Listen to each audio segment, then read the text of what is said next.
There, I got the button to work. I'm hitting the button. Come on, put me up there, and it's going, all right. Okay, I'm up here. Now I'm up on YouTube, so yeah, it was a delay there, so I don't know what's going on. All right, before we jump in tonight, got some housekeeping stuff to take care of. First, tonight at 9 p.m. Eastern Time, I'll be being interviewed by Tempest Creek Homestead. But I'm going to be, she'll be streaming it to her side. I'll be streaming it to Gray Man Preppy and Camp Patton Family Compound. All right. Oh, got no water. Other fun facts. At least up here in Idaho at the Sam's Club in Idaho Falls, Wednesday is the time to be there right at 8 o'clock and be the first one in the door, grab a cart and run straight to the meat section. There was a friggin' boatload of meat on 25% off. Actually, there was one that was 26% off. Needs to say, I got 5 packages of meat, and I got a big old roast, and it's in the crock pot right now. And then I have I just grilled up 12 steaks, small ones, little ones like that, and then I got 1, 2, 3. Ones that are about like that big, thicker. 8 of those. They came in 4 to a pack. And then I got 5 pounds of hamburger to do stuff up with as well. So, prices are still up from what they were 10 years ago. But if you can get it for 25% off, it doesn't hurt quite as much. Yeah, I had eaten down my chest freezers, and I could fit everything into one. But it's like, I need to get some more meat in here. So after I'm done with the live stream, I'm probably going to go ahead and seal a meal. I'll probably seal meal all 8 steaks and toss them in the freezer, and then tomorrow I'll probably be making taco meat for having the little glass Pyrex bowls with a snap seal on it for the grandkids. All right, let me go ahead and get the reminder about memberships out of here. Banners, and it's gone. All right, and head back over to comments. And so first one in here was Phelan Clan Wolf, then Cruise 1351, then Lee Argent, and okay, those are the only ones making comments, and so we're going to get right on this, except I just thought of something. I got to go turn down the crock pot. I turned it up on high to get it heated up really quick. I need to go turn it down, so I will be right back. Don't go away. I'll be right back.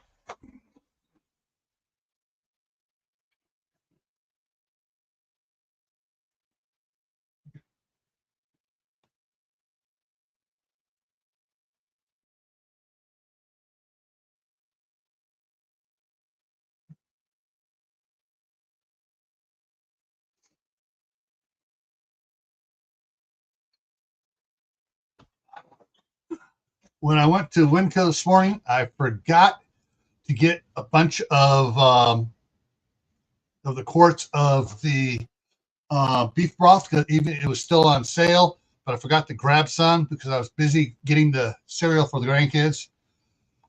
All righty, so let's go back to comments. All right, no more comments. Let's bring up this. All right, we're on chapter 12. We're going to do 12 and 13 today. And this book has 22 chapters in it. Hang on, let me take a look. See here. Yeah, 22 chapters plus a preview of book 2, A Ninja is Silent. So there we are. So let's get at it here, folks. If we got two more people just came in. Hey, how's it going? So yeah, we're picking up chapter 12 of the Scout and the Ninja. Scout is trustworthy. All right. Kimberly got up before sunrise, dressed in a set of the MCCU's, the Marine Corps Combat Utility uniform, including her baby brownie in a hip holster, and went for a 10-mile run around Alpine. She had an old duffel bag of her father's on with 4 5-pound bags of wheat in it, and 5 pounds of clothing to evenly distribute and balance the bags of wheat. It was working very well so far. Instead of the sunglasses, Kimberly was wearing her eye patch this morning. Her other eye was starting to water from the cold air blowing in her face. She realized that she'd been wearing the sunglasses too much, and her right eye was getting sensitive to the wind. She resolved to wear the patch more often to keep the right eye more resilient. Then she had an alarming thought. She needed to get more patches and more sunglasses while she could. She'd have to order them when she got back to the barn and see how quickly they could get them delivered. She hoped that they weren't manufactured in a coastal area now that the evacuation now being evacuated because of the asteroid. She quickened her pace and breathed deeper. I've got to start running twice a day if I'm going to get in better shape by the time the asteroid arrives, she said to herself.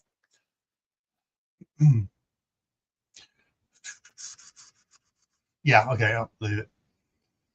When she got back to the barn and went inside, she found her mother looking at the big pile.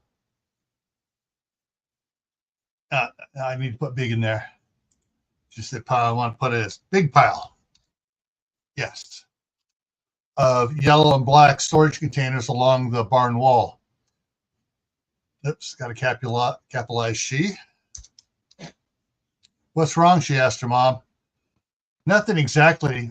I was just thinking some shelves would help organize this. Capitalize she again.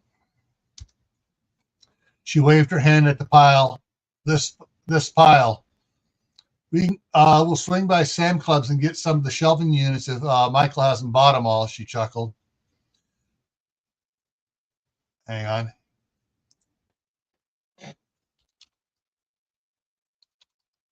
If they are out, then we'll just go to Lowe's or Home Depot then, or Costco. Kimberly added. Exactly. Now that we have that settled, we need to order more sunglasses for me and more eye patches. I was going to do that when we got back, Monica said. Can we order them online? Sure. Let me see your laptop. I haven't got my desktop set up yet. Kimberly got her laptop out, and Monica found where she had ordered the last pair from. Then she and Kimberly ordered several of them in different frame styles, and a couple were just clear for the right eye, and even able to get several that had met industrial safety standards. All in all, she ordered 16 pairs of glasses. She ordered 10 eye patches.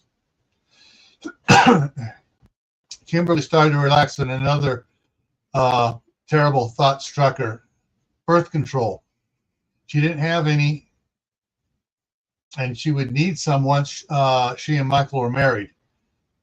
They didn't want to start popping out babies until things settled down a bit. Mom? Hey, let me just change it to Monica. Monica asked apprehensively. We need to make a doctor's appointment for me. Why? Because she stopped to word it right and not freak her mother out. In 22 months, I'm going to need birth control. Michael and I don't want to start making babies right away. Monica breathed a big sigh of release. Oh, you're right. I'll call Dr. Roberts and see if she can squeeze us in today or tomorrow. Hang on a second. I need to search something here. I think I made a boo-boo. Search doctor. How many doctors do we got in here? Searching. And it froze up. 20 results. Okay, so let's go back up here. Doctors and nurses. Backstreet doctor. Hey, Dr. Braun is Janet's gynecologist. Okay. I did not make a mistake then. Okay. Yeah. David, welcome. How you doing?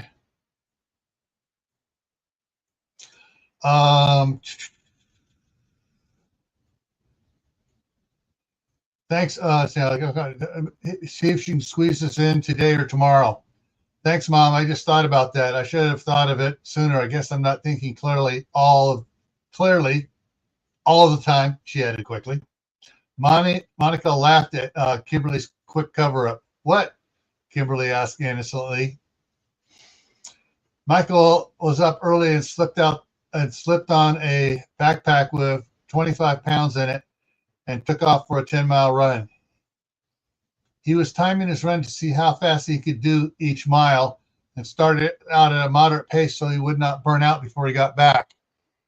He did some online research and found out the average person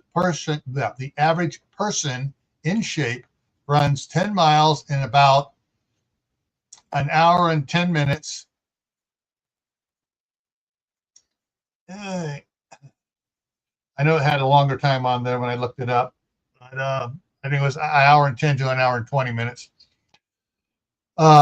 58 minutes later, Michael ran up to Jackson's driveway and saw his adopted father standing there with a bottle of Gatorade. Keep walking and breathe slowly and deeply. I remember, Michael gulped out as he worked to control his breathing. Small sips, he said as he held out his hand for the bottle. Benjamin handed Michael the bottle, and he took a quick sip and handed it back and swished it around his mouth before swallowing it.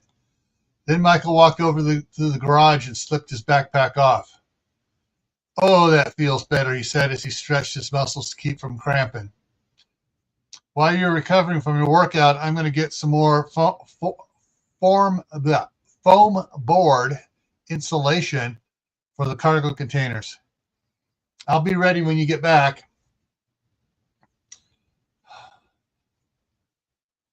Monica and Jake finished running the clean out from the trailers,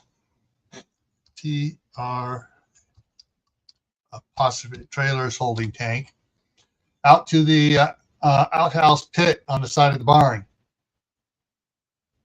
Jake said he would dig an extension lateral to drain the water off from the pit. Monica said they would bring back a pipe for the lateral when they come back tomorrow. Jake gave her a list of the type and size of the pipe and the fittings to get.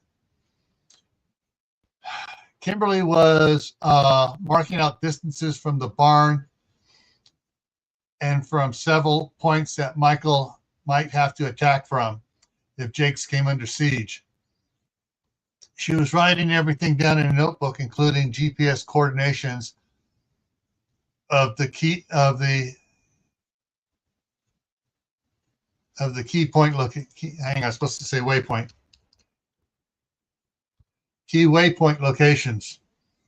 She marked out several escape routes as well for both 1 ton. Okay, hang on, I need to change this. As well as on foot. That sounds better. When she got back to the Excuse me. When she got back to the barn, Monica had already had the truck ready to go and was chomping out on the bit, waiting for her. Well, what was so important that you had to take an extra hour walking around the town? Monica huffed as Kimberly climbed into the F-350 110. I was marking out escape routes for us to drive out or hike out if needed. Setting up fields of attack for Michael to use if he has to come rescue us, and measuring targeting distance for us to use to counter the attack of anyone trying to lay siege on Jake's property. Oh, Monica said in surprise. You still believe it's going to get dangerous here? Here and everywhere along the main roads. That's why I worry about Ma Johnson. She's right on the road. Heck, Michael is even worried about the area. Michael is even worried about the area around Jacob Lake. They're planning on blocking the road leading to Jake. They're even planning on blocking the road leading to Jacob Lake. It's not Jacob's. It's hang on. I got to fix this right. That was a auto spell check. It doesn't like the fact that it's called Jacob Lake, not Jacob's Lake. Anyways, let's go on. You remember that the Clark said what the Clarks. You remember what the Clark said about the North Room facility? Comma here. Well, comma. I was talking to Pops, Mr. Clark, and he said they were looking at blocking roads as far away as 40 miles to the east at Marble Canyon, and by blocking the bridge with broken down cars, and west near the town of Fredonia. Monica thought for a few minutes as she drove away from Jake's before she spoke. I was hoping that everyone would be wrong about the trouble spreading up here, that all of the changes Jake and the town folk are making around here will and spreading up here, and all the changes that Jake and the town folk are making around here, comma, will make a big difference in keeping those you are worried about away. It's just with all my cousins here, I don't want to just up and abandon them. But you go ahead and plan some escape routes for us just in case. Thanks, Mom. And she paused. Kimberly paused, then continued. I want to order 3 good GPS units for us and Michael. I want hiking units that can be programmed for waypoints for evacuation routes on and off road. Hang on, I want to change that, give that a little bit of a emphasis here. There we go.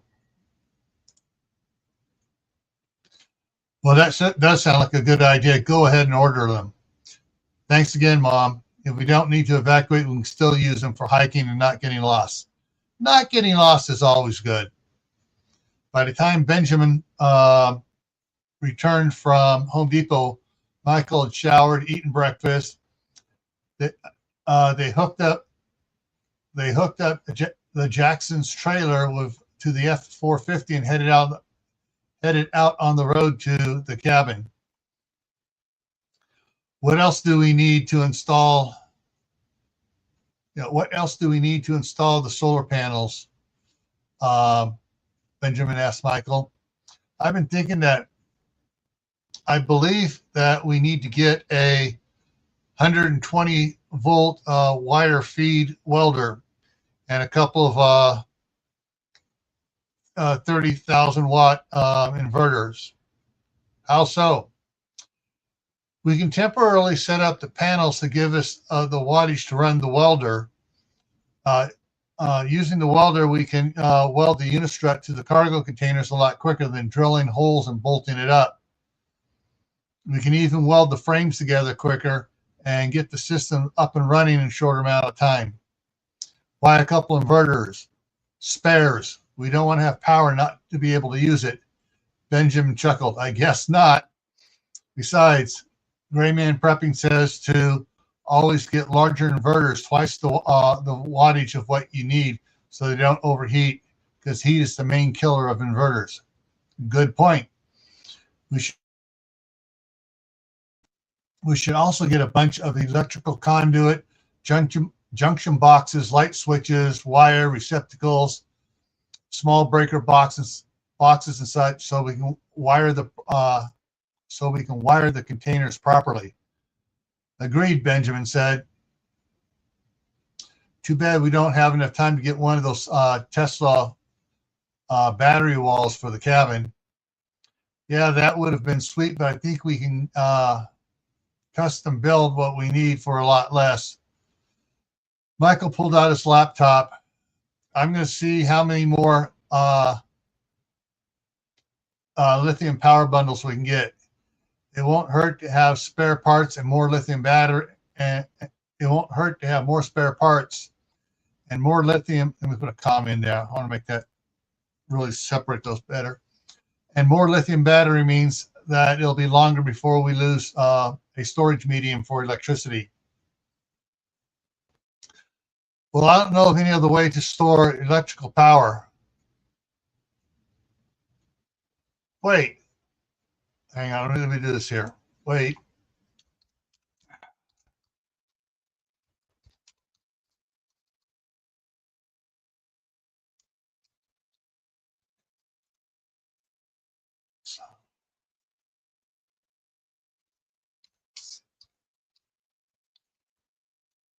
Exclaim, comma, delete. Why does it have to be why does it have to be electrical that the power is stored as? What do you mean? I don't know. There's got to be another way to store power we get from the solar panels. Michael said with a bit of frustration. Have you searched the web yet? Hang on. Not yet. Well, I'll get to it. See what you can find.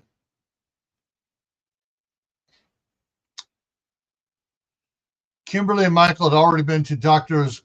Roberts' office and gotten birth control prescriptions for each of them for a year. Although Kimberly didn't realize that her mom had gotten one for herself. To get the prescriptions filled, they went to Planned Parenthood, where they were able to get the full year fulfilled instead of just 3 months. Now they're at Costco loading up their new F-350 with 6 4-foot wide wire shelving units, 10 bulk packages of toilet paper, 6 50-pound bags of rice, 6 50-pound bags of white beans. They would head back to the house to unload, then get more toilet paper, rice, beans, and pasta. After the third load, Monica, you know what? I'm going to change something up here.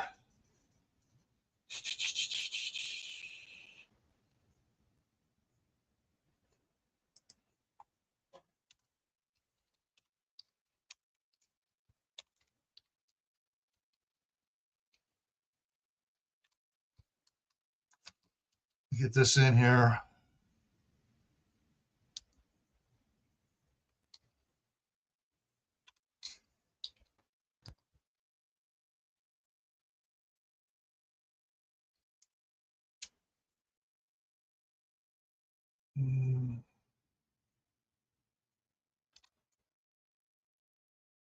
Mm.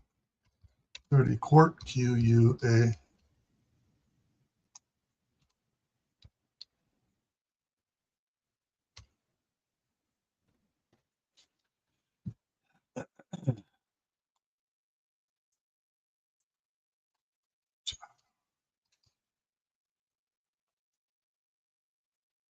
And let me change this up again here. Okay.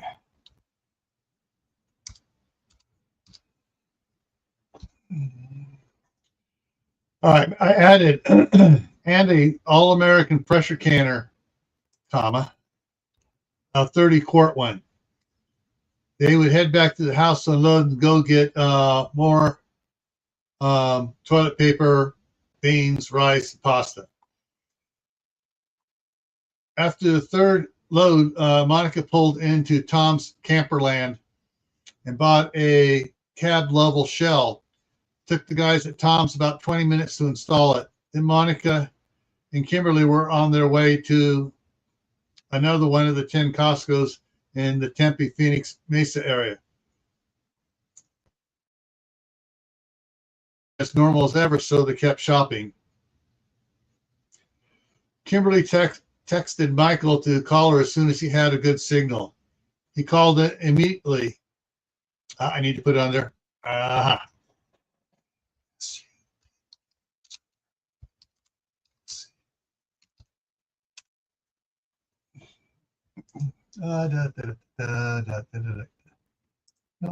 Okay. Hey, hang on. I was going to make that. That's all caps. When I refer to that, I got to remember that. Hey, super hot, sexy ninja. What's up? Where are you guys now? We're coming up on the 101. Okay.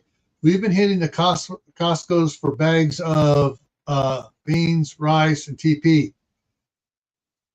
Can you hit the one north on 27th Avenue and West Yorkshire Drive and do the same? Sure. How much are you planning to get? We want to fill one of the cargo containers half full of beans, rice, sugar, pasta, and such, and the other half of TP. Okay, we'll get as much as we can tonight, and we'll see you back at your house. See you soon. I love you. Bye. I love you too. Bye. Oh, Dioris is in the house. Woohoo! All right. Doris has fired off a super sticker of a rainbow and a super sticker of a unicorn with a rainbow tail. Thank you, Doris.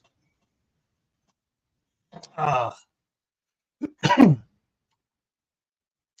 at the Jacksons' home, they loaded the rest of the Jacksons' belonging into their cargo container and unloaded the pasta and toilet paper into the now cleared garage floor. They unloaded all the bags. They loaded all the bags of rice and beans and sugar into the dump trailer. Benjamin said the dump trailer could handle the heavier load a lot better. Benjamin said that in the morning they should try to buy a whole pallet at a time and just have the store load it into the bed of the F450. If they could do that, they could. If they could do that, they could remove the camper shell and do. Hang on, let me change this up from the F350. And do the same with it. There we go. Boom. Yeah, it flows a lot better. They should be able to get 2 pallets per trip. By noon, they should have 5 years worth of food at the cabin and one at Jake's place. They all agreed with Benjamin's idea. I can't even talk here right, guys. Sorry. Idea and turned in for the night. All right, Wednesday, September 30th, 2037. Michael and Kimberly went out for an early morning run again. And when they got back, Benjamin and Monica were getting ready to leave. The two of them were going to go to the nearest Sam's Club and see if they could get a couple full pallets of rice and beans. If they were successful, they would take all 3 trucks and get they would take all 3 trucks and get 5 more pallets of food. 5. Oh, because the F-150 can only handle 1 pallet. That's right. Michael suggested they take the dump trailer and have the fork truck driver load it directly into it. They could push the pallets forward with the next pallet.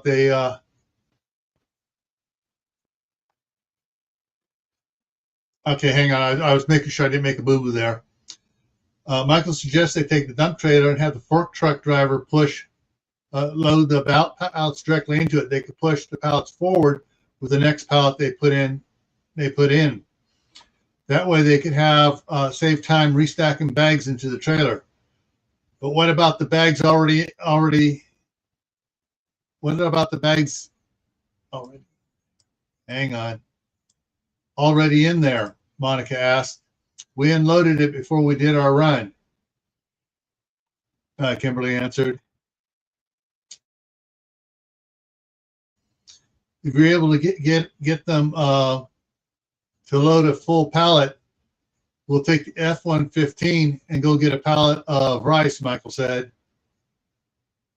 They decided that the F-150 could only handle the weight of one pallet of the heavy beans or rice.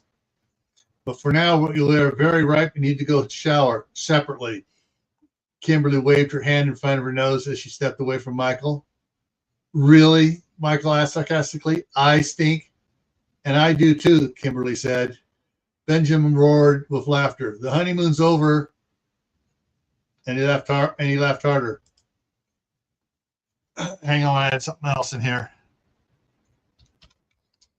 And they're not even, and they are married yet. Oh, yeah, Y-E-T. Where I'm typing at, not even married yet. And you put a quote in front. There we go.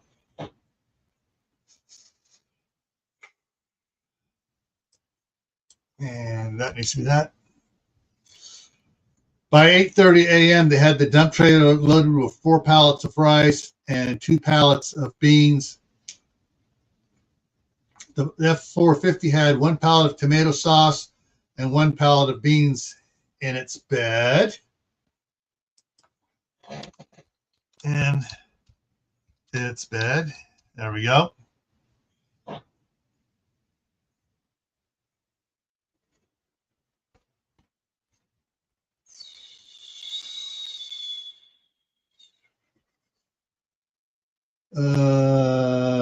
Hang on, because I got to change this up because I made a mistake. I didn't follow through with what they were doing before.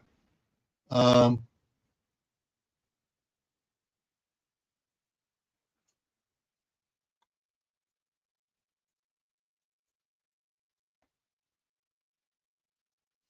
got to think this out.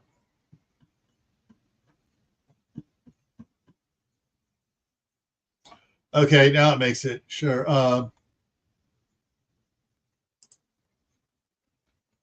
I know what to put it here. They had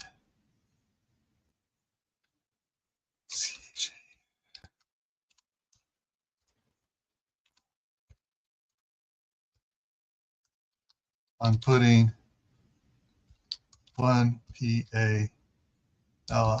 pallet of beans.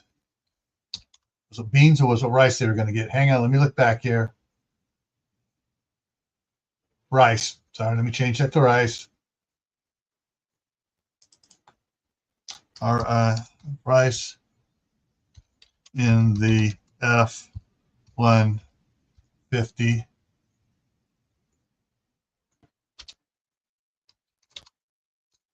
Put 2 PALL of TPDP instead.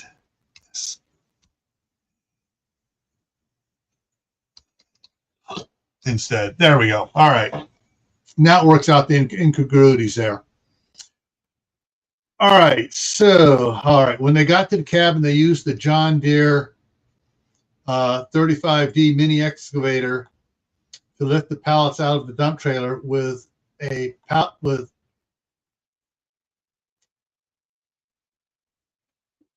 with a it's not a with a set of pallet forks for cranes and other equipment like excavators and backhoes.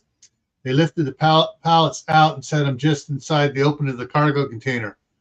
Then they used a pallet floor jack that they had gotten at Harbor Freight to move them to the far end of the container. In 20 minutes, they had all the pallets in the container, and took another 15 minutes to move the loose bags into the container. By 1:30, they were all done and eating sandwiches and walking around the new livestock pens that Janet had put together. Now we can get animals, Benjamin said, as he let out a sigh of relief, seeing the light at the end of the tunnel, so to speak. Not yet, Janet said with resistance in her voice. We need to get animal feed delivered first and build the pole barns to protect the hay. Speaking of which, we need to get some of those heavy-duty silver tarps from Harbor Freight and some empty pallets to put.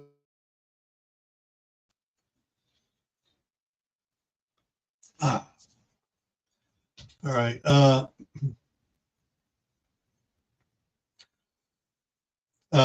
Put the hay on. She turned to Benjamin.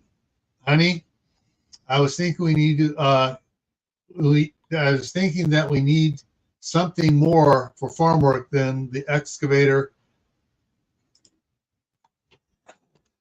and the little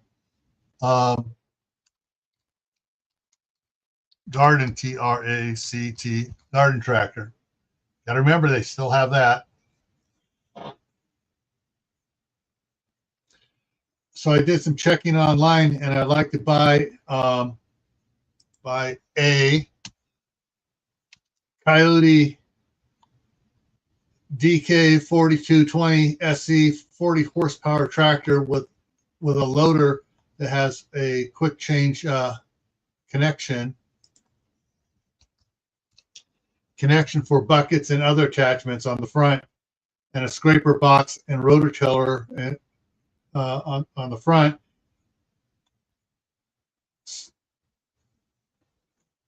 And snow blower on the BACK on the back. Yep. All right. Benjamin looked at her.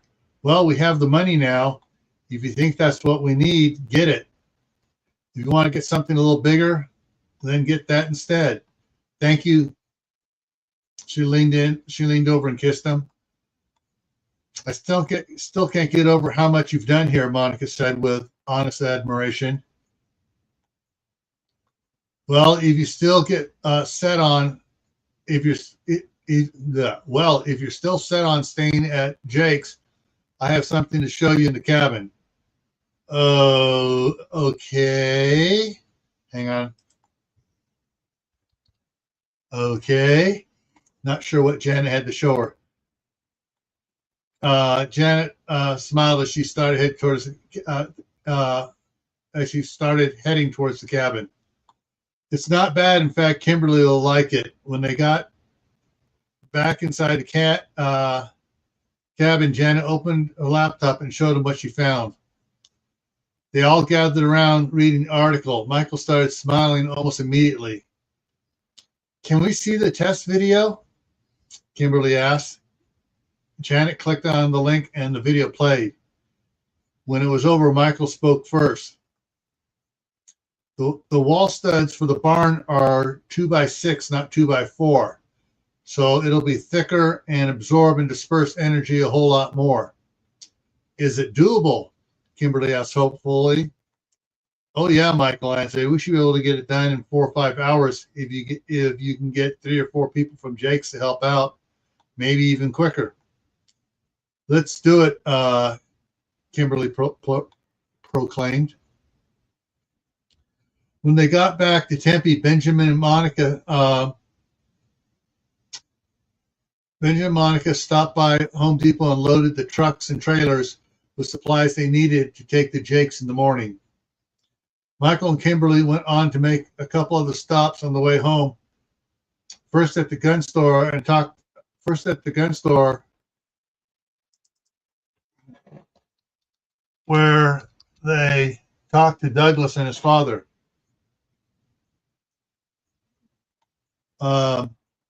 Michael said he wanted to get 2 more of the Glock G29 FFs and 2 6.6-inch barrels for them.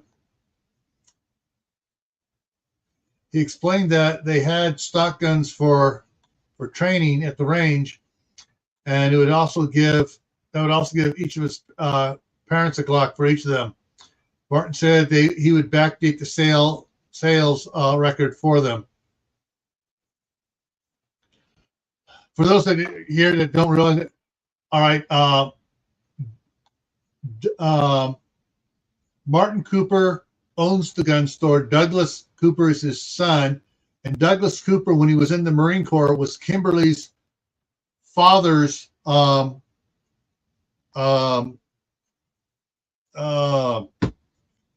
can't remember the name. Basically, he was the lieutenant under the major, helping him run the unit. Okay. Okay. So Kimberly asked if they had 3 CAR-15s for their parents. She said they thought they should have the same rifle, keep things simple. The gun owner said that was a good idea and that he would also backdate those sales records for them as well, and put one under each of their parents' names. Michael asked how much ammunition could they get for the cars and Glocks. They loaded 16 1,000 round boxes of Smith & Wesson 40, 4 1,000 round boxes of 10 mil, and 10 boxes of 800 rounds of 223 into the back of the truck.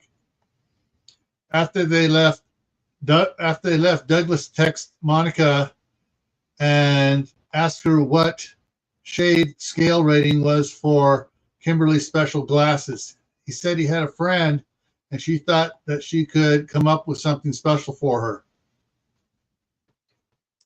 Their next stop was at Taco Bell. I'm sorry, I put that in there just to laugh about, but yeah, the next stop is at Taco Bell. And they picked up dinner for everyone. When they got home from Taco Bell, the FedEx truck was just arriving. They unloaded everything into the back of the F-150. That made it much easier, and the FedEx driver was very happy. Then they backed the truck into the garage and unloaded the solar panels, battery systems, and wiring supplies in there. Thursday, October 1st. Michael and Kimberly missed their full morning run because Benjamin had him head to Jake's at 6 a.m. They were loaded with 2 bundles of 1 1/8 subfloor plywood, which gave them 60 sheets, and 8 1,100-pound contractor bags of crushed rock. They also had several boxes of washer head screws, several cordless screwdrivers, circular saws, and other tools they would need. In Monica's trailer, they had 2 pallets of the 60-pound bag crushed rocks, and 38 and 30, 8-foot 2x6s, and 400 feet of drain pipe for the sewer lateral, for the pit, toilet, and trailer. Hang on. And fittings, FITTINGS, because Jake told her what fittings to get as well. For the sewer lateral, for the pit, toilet, and trailer. They arrived about 10:30 and went straight to work. They started by screwing a sheet of 1 1/8 subfloor plywood lengthwise to the inside of the front wall of the barn. Then, as Benjamin Michael moved onto the next sheet, come on, brain's working. I'm trying to remember what to put this on. All right, the SIX 60-pound bags of crushed rock into the space between the outer planks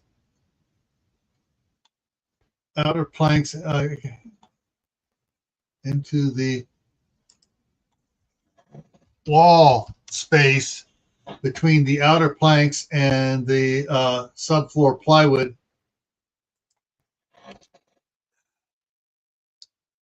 That they had just ATTACH attached. Boom.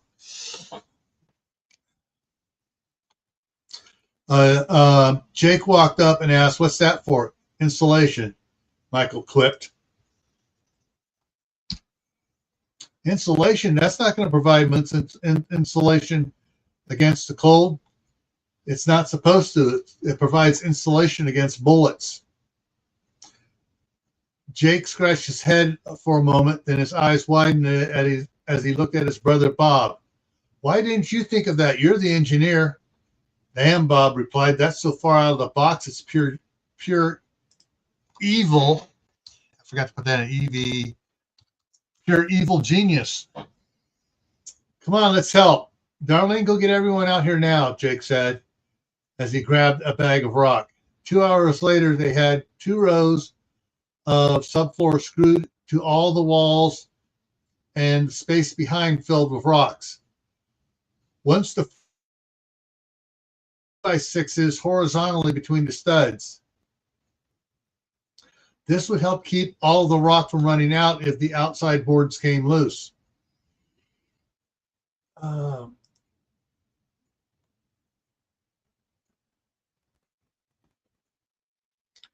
Okay, Jake, I just saw something they should have done before. Jake had a couple COU of the guys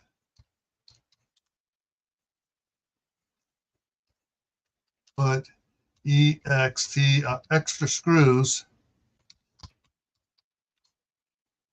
in the outside planks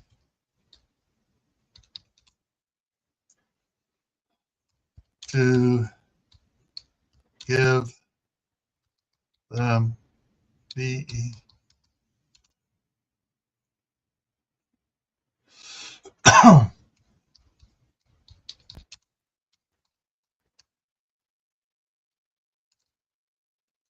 the strength, their strength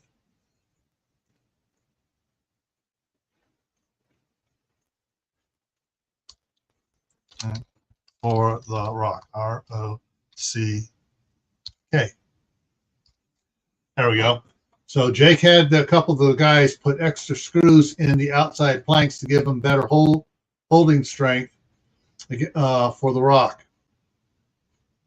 for the crushed rock. There we go.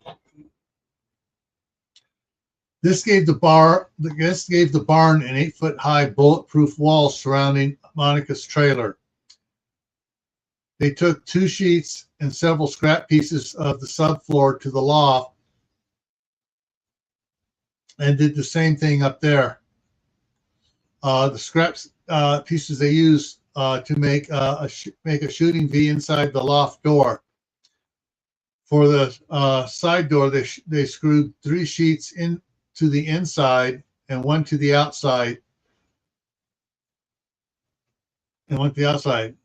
One of the inside sheets overlapped the hinge side, so there wasn't a gap showing, and the outside one overlapped the opposite side, doing the same thing. They added a latch bar on the inside so the door couldn't be opened from the outside.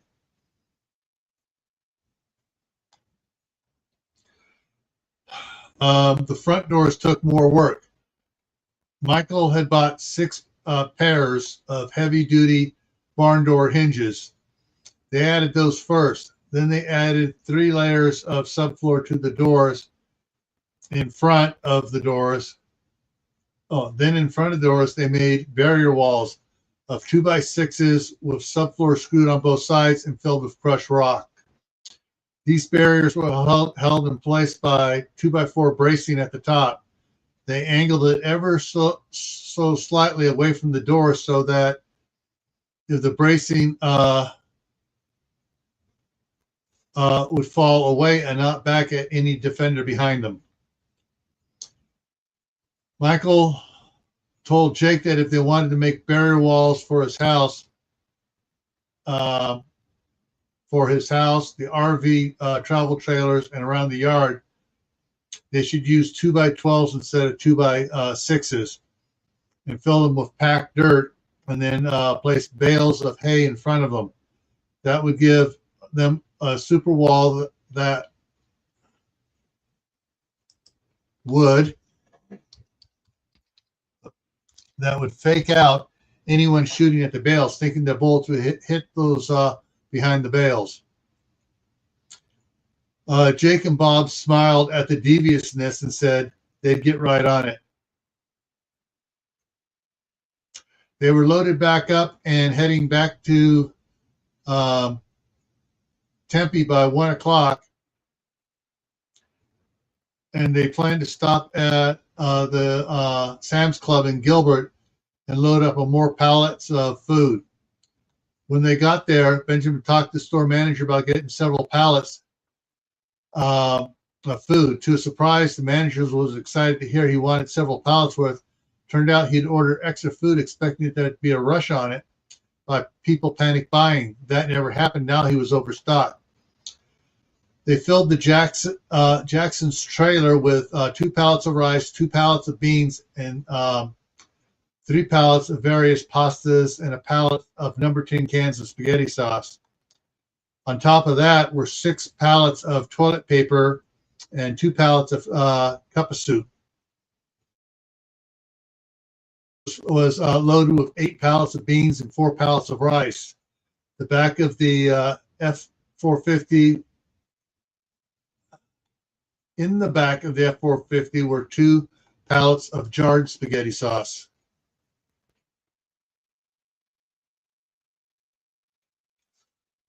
While Benjamin and Monica were dealing with the manager and loading the pallets, Michael and Kimberly went inside and got 2 dozen jumbo-sized bottles of Dawn dish soap, 2 50-pound cases of honey in the 2.5-pound jars, a couple cases of grape juice, 3 cases of rubbing alcohol, a case of hydrogen peroxide.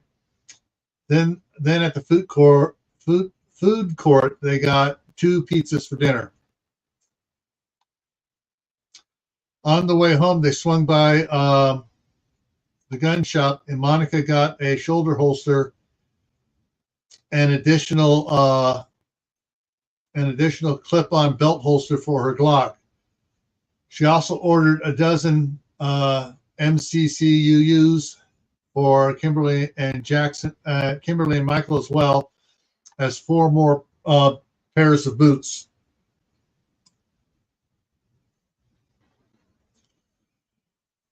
Friday, October 2nd. I just panicked. I look up at the clock and saw it's almost 12 my time. I go, wait a minute, I didn't start till 11, so I'm doing good.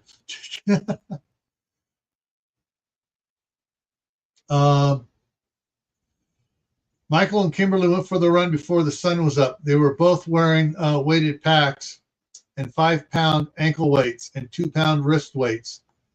They were doing a 10-mile run this morning. They decided on only doing 10 miles because of the extra weight they were carrying. When they got back, they were both feeling the burn in their arms and legs. They set out bottles of Gatorade before they started to run, and now they were sipping on them. When we are going to have to really get back to practicing our archery next week, Kimberly said as she worked on controlling her breathing. Michael swished a mouthful of Gatorade before swallowing it. Yeah, I agree, but we need to start firearms training too. You're right. Both rifle and combat pistol shooting, Kimberly said as she took another swig. I was thinking we have enough food storage for now to last 7 or 8 years without growing anymore. So I think that we should concentrate on getting training while my dad gets the livestock and animal feed for the cabin. There's something else we need to get for the cabin. What's that? Exercise equipment, Kimberly said. We need to turn one of the cargo containers into a gym. Gym equipment sounds like a good idea, Benjamin said as he came out of the front door. Is there anything else you can think of? Reloading equipment, more ammunition, a couple more Glocks, chest freezers, spare tires, snow tires on rims for the new trucks, snow chains for all the vehicles, extra clothes, bolts of cloth, sewing machines, needles, threads, more fruit trees, some nut trees, wheat grinders, wheat grinders, wheat, baby clothes, diapers, medicines, and a whole lot more. All right, guys. I need to take a quick break here, and I'll be right back. So, where's my thing here? There it is. I'll be right back. Don't go away.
And I am back.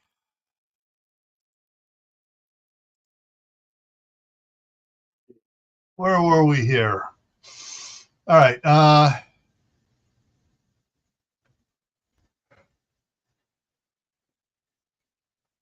guess we need to make a list. Excuse me. I guess we need to make a list of which items to work on first, Benjamin sighed. We've been having ideas popping our heads in and going out and buying stuff. We need to keep track of what we're getting, what it's for, and what else we need. And prioritize it so we get the most important stuff first, Michael added. Time and public reaction is our big enemy.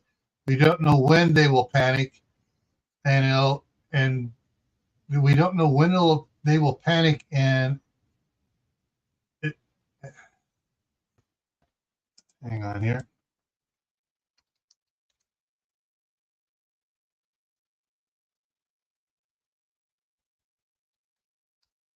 And then be too late. Be too late to safely get stuff, Kimberly grumbled. Even with a list, we will still make mistakes being this late in the game. Yes, but hopefully they won't be fatal mistakes, Benjamin said. Yeah, we need to shower, Michael said dryly as he finished his Gatorade. After Michael got out of the shower, he found Benjamin and Monica sitting at the folding table in the breakfast nook, going over several lists in front of them. Making any headway? Some, Benjamin breathed out heavily. We concluded that we need to go to as many coin and metal and precious metal dealers and wholesalers that we can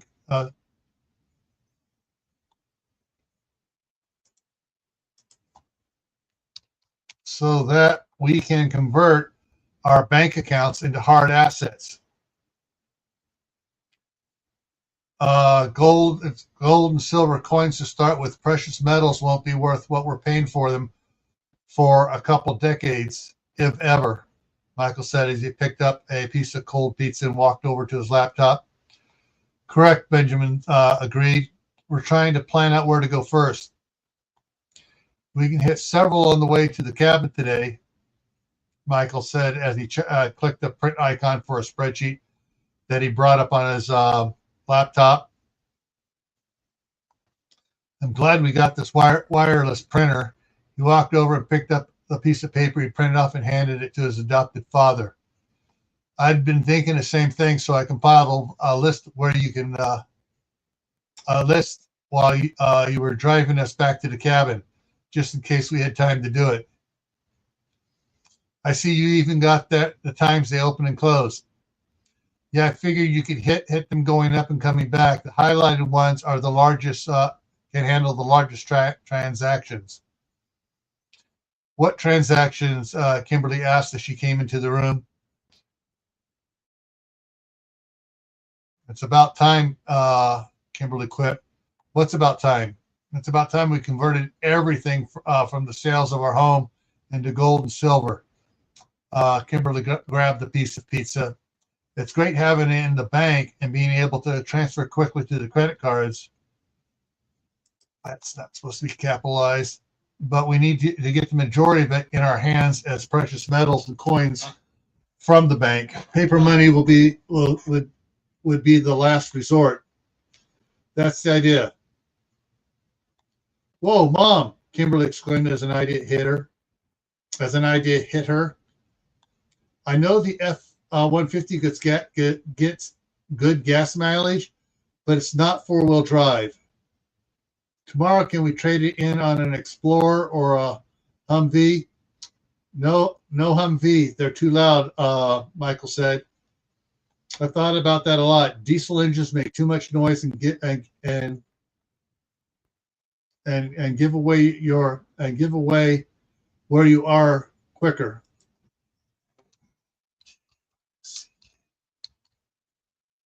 Okay, I'll buy it. What type of four-wheel drive would you suggest? A Ford SUV that would share the same parts like oil filters, but an F-450 four-wheel drive would make the most sense to me, especially if you get it with the same engine. I concur, Benjamin said thoughtfully. Yeah, that part does make sense. Monica said slowly as she mulled something over her thoughts. What, Mom? Why not another F-350? Monica's suggestion. That makes more sense if you want to spend that much, Michael agreed. Actually, the F-350 was almost the same price as an F-150. If you get the contractor's plane version, the 350 is cheaper, Benjamin added. Sold, Monica laughed. But only if we get a camper shell for it, Kimberly said.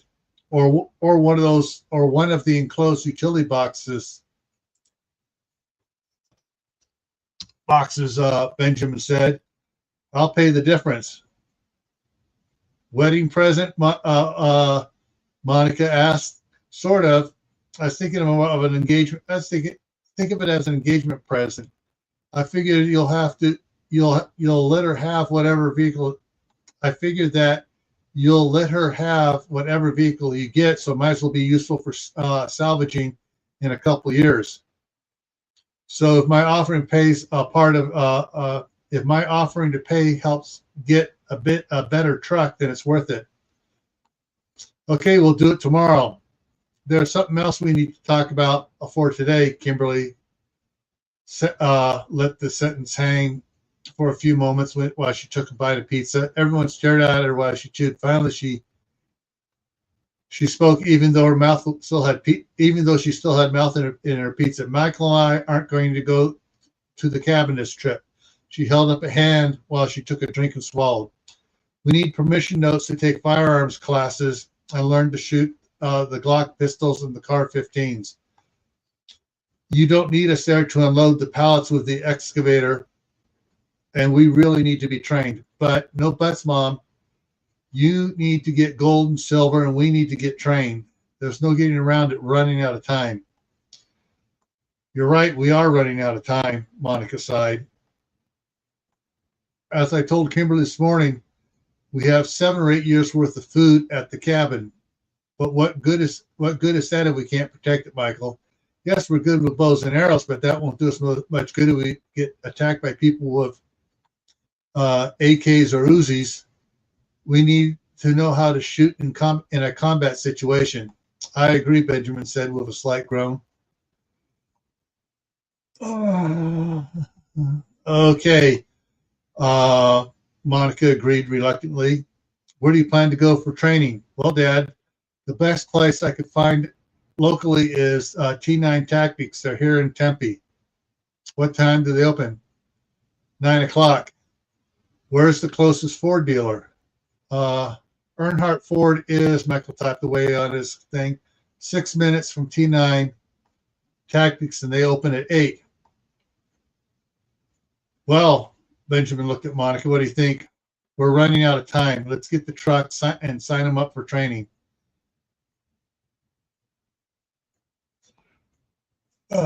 They arrived at Earnhardt Ford at 5 minutes to 8 and started walking around looking at the F-350s. It had single rear tires, not dualies, just like Monica's. It had a utility box on it with a short camper shell type shell on top, which was only a foot higher than the cab. It had double doors on the back, and it was so short you had to duck walk to get to the front of the bed.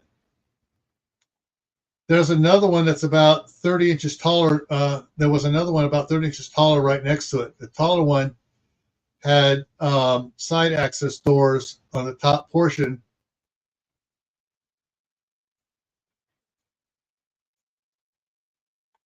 Top portion was $12,000 more. The short utility box was painted brown, and the other one was white. Other than that, they were identical. Both had the same engine as Monica's, 4-wheel drive with a wedge on the front. Benjamin looked around to make sure there wasn't a salesman that could overhear them. What do you think of the short top? It has more outside clearance getting into parking structures. Michael said,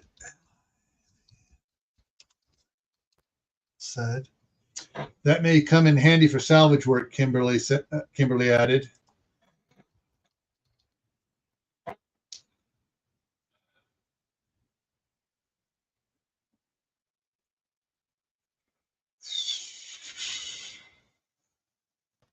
No, Monica on that one.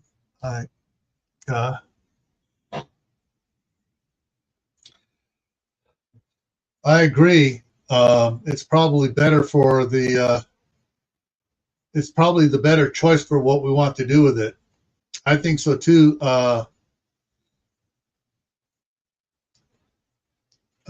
Benjamin said, "It's 12,000 less than its taller brother." Here comes the salesman. Monica noted.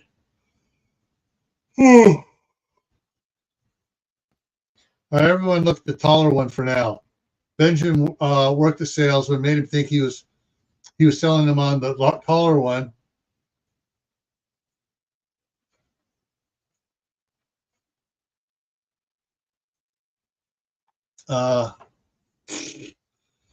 Benjamin got him to drop the price 7,000 more and give him a bit more for the F-150 as someone was looking at it. Then he asked if they could get the shorter one with an $8,000 drop because it had the butt ugly brown paint.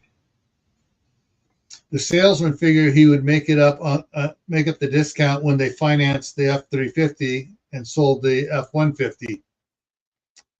He was shocked when Monica wrote a check for the agreed amount.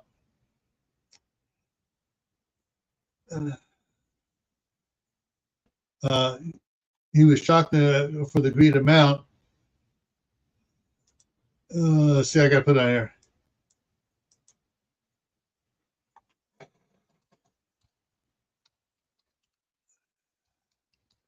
He noted that he'd have to squeeze more out of the F-150. They pulled up at 8:55. They pulled out at 8:55 and headed to T9 Tactics.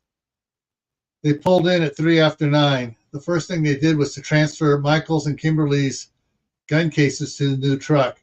Then they went inside to sign up for classes. They took the pistol case with the two Glock 29 SFs that they got Wednesday, and the rifle case with the new Car 15s. Douglas had modified them so the flash suppressors could be removed, and hang on here. The flash suppressors could remove, and the sound suppressors screwed on. Right now, they had the flash suppressors on them. 20 minutes later, Kimberly and Michael were in a class learning the nomenclature for both guns, for both the Glock 29 SFs and the Car 15s. Benjamin and Monica were headed out to the gold and silver exchanges.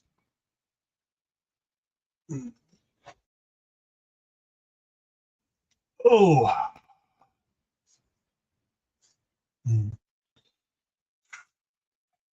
Here.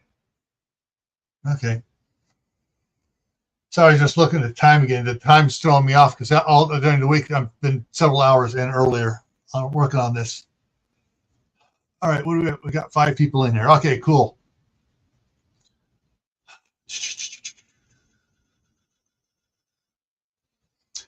Benjamin and Michael went to 3 gold and silver.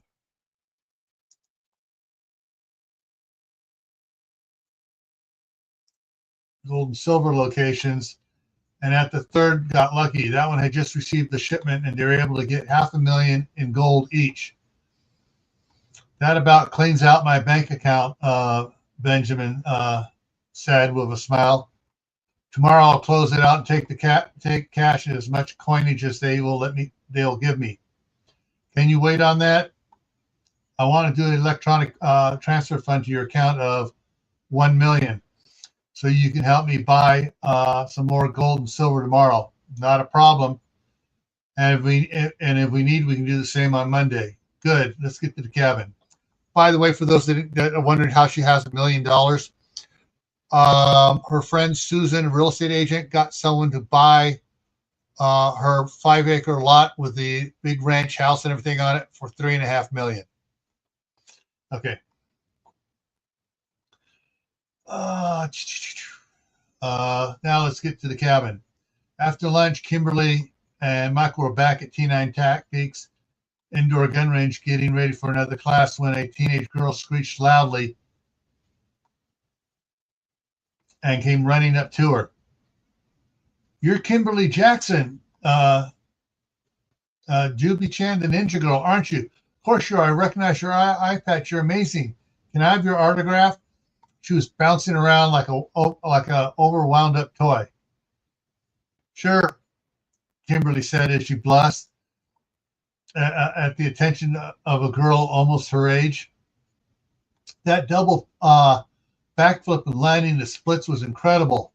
And catching those arrows, wow, the way you took out those 2 guys at your last competition was awesome. She handed Kimberly her notebook. I'm April Charter.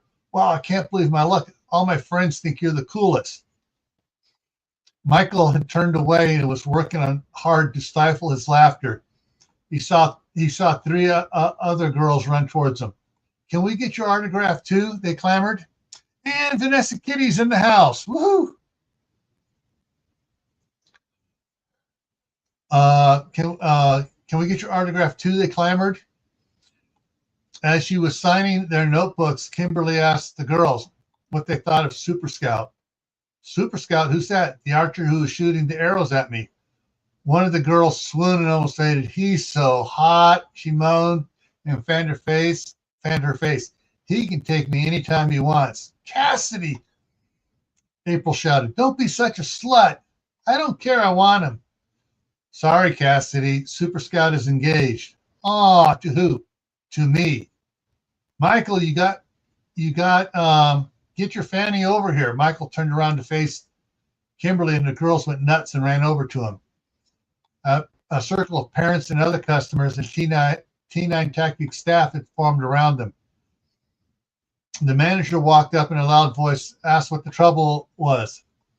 No trouble, just signing autographs for our fans.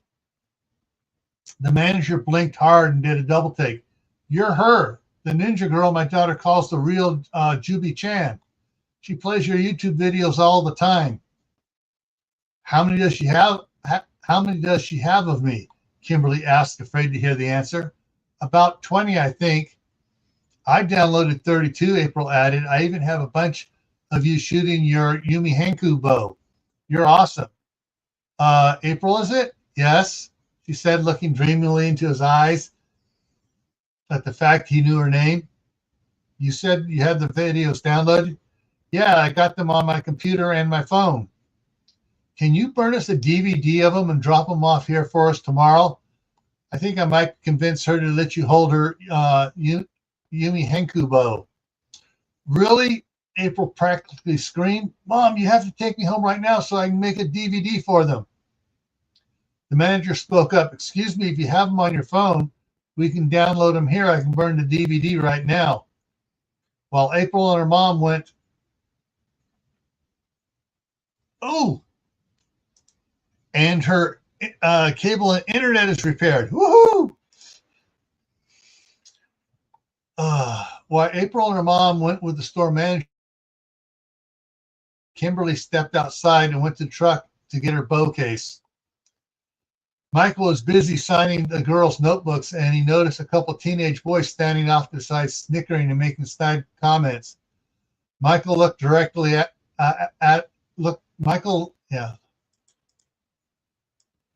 looked directly at them. Guys, you know that's not the way to impress the ladies. All you do is turn them off by acting like jerks. Be gracious and polite, and you'll get a better response from them. Yeah, one of the girls said, don't put down our heroes. Try to be like them. You'll get better results Tommy, an older girl said. Hey, I didn't say anything. I'm just minding my own business. Just saying.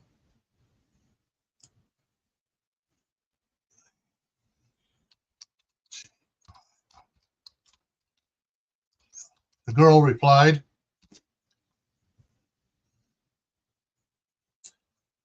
Now, that sounds like a good piece. That sounds like a good piece of advice, the older girl acknowledged. Okay, I get it, Tommy groused, holding up his hands while the others nodded in agreement.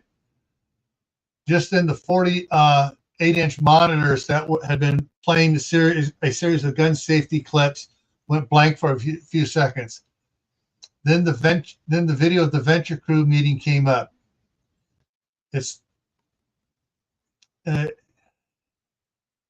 It started with Michael bracing himself with a 4x4 block of wood. Watch this, one of the girls shouted as Kimberly stepped back inside and went, okay, hang on here, inside and went towards the restroom.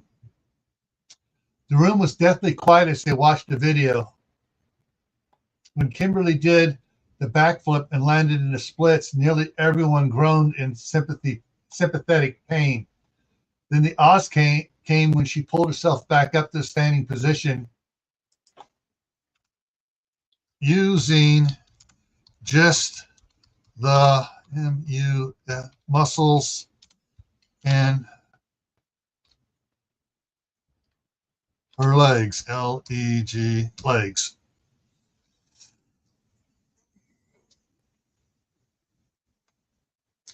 Man, those are some leg muscles, one boy quipped with a smile. She can use them on me anytime. Michael clenched his jaw and fist as he turned towards the boy when one of the other boys hit him in the arm. Dude, watch your mouth. She might hear you and beat the crap out of you. And us too just for being with you, another boy added. Or her fiance, Mike, the first boy pointed at Michael. Nah, he would just tie you upside down and tickle you till you peed all over yourself and then post the video on YouTube, Kimberly said from behind the boys. Geez, one of the boys yelped as he backed away from the others. He's the jerk, not me, yet in a panic. Relax, she laughed. We don't go around picking fights. Michael smiled because Kimberly had changed into her ninja outfit and found the pink heart-shaped eye patch she'd placed in it, and she was wearing it now. A couple days ago, he'd seen a YouTube video that someone titled "The Real Juby Chan." Hang on, I need a chance.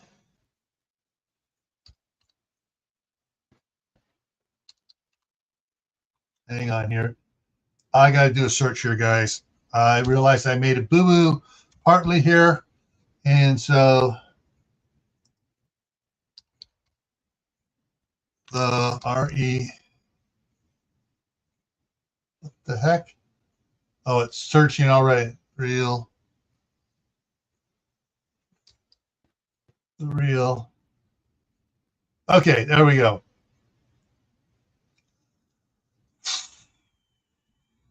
The real JU. 2 results. Okay. Change this one here to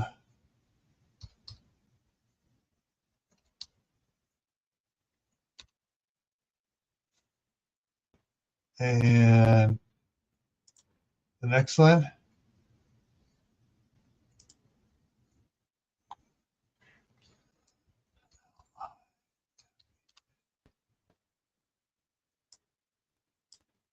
And because that's the name of the website that another girl set up.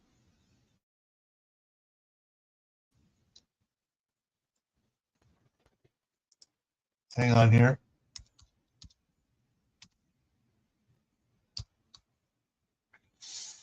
Nine results. Let me make sure these, I'm just going to search through here so I don't forget and miss them again.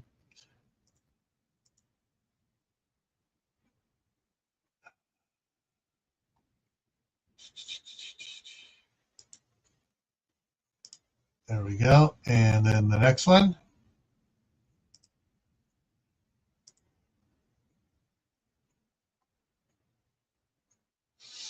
And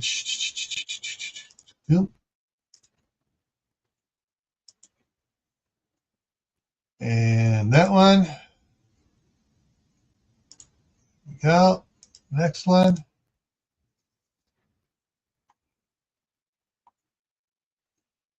Oh,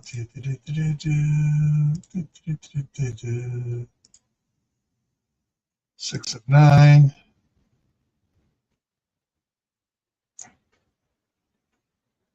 Oh, this is funny.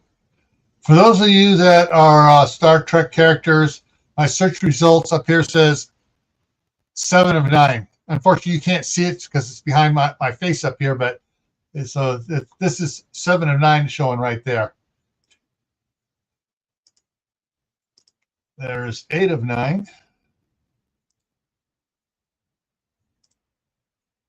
And 9 of 9.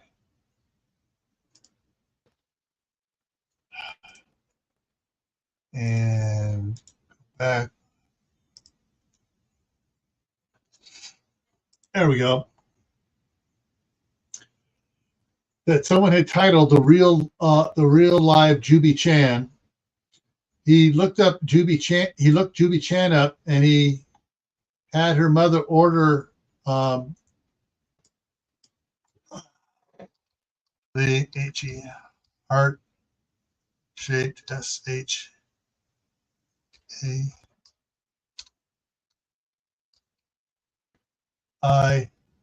patch PAT eye patch from the same place she gets her black eye patches from. It's her. The girl started screaming with excitement as she walked over to them. Kimberly held up a hand to quiet them. You can get your phones out and we can take pictures together. The girl started to scream again, but only if you're quiet. They became silent instantly. Could you do that for me at home? One of the mothers asked, and several others chuckled. Well, Kimberly took pictures with the girls. Michael went and talked to the store manager. Store manager. Sorry for the disruption to the business. This is only the second time this has happened. Not a problem. Since I downloaded the videos from April's phone, I have them for my daughter too. You just made me her hero. I hope this doesn't happen every day next week. You have classes all next week, all day, every day for the next 7 days, Michael said. Doing deep immersion training? Yeah, we're running out of time. We're moving to the mountains on the 10th, and while we're good with the bow and arrow, we need training with firearms. Since you're here tomorrow, would you have lunch with me and my daughter on me? Free lunch? Sure. I better check with Kimberly. You know what they say, happy wife, happy life. And he turned to walk back to Kimberly. Kimberly, April said with a DVD held out in front of her, here's your DVD. Thank you, April. April, would you like to have your picture taken with my ninja? Michael asked. April's face lit up with excitement. Oh, yes, please. Would you like Super Scout in the picture too? Kimberly asked. Sure. Why does she call you Super Scout? She asked, looking at Michael. Michael blushed and Kimberly spoke softly. A lot of us at the archery competitions call him Super Scout because he's an Eagle Scout with 9 Eagle Palms. He's earned the Denali Award, the Summit and the Ranger Awards, the highest in Venture Scouts, and he's won every archery competition he's entered in the last 3 years. He's super skilled, super archer, hence we call him Super Scout. Wow. Kimberly said. A secret superhero. He's my superhero, Kimberly smiled at Michael.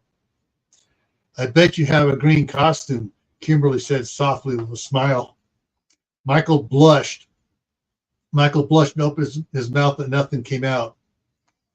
She knows you're the Green Arrow, Kimberly snickered quietly, so only April and Michael heard.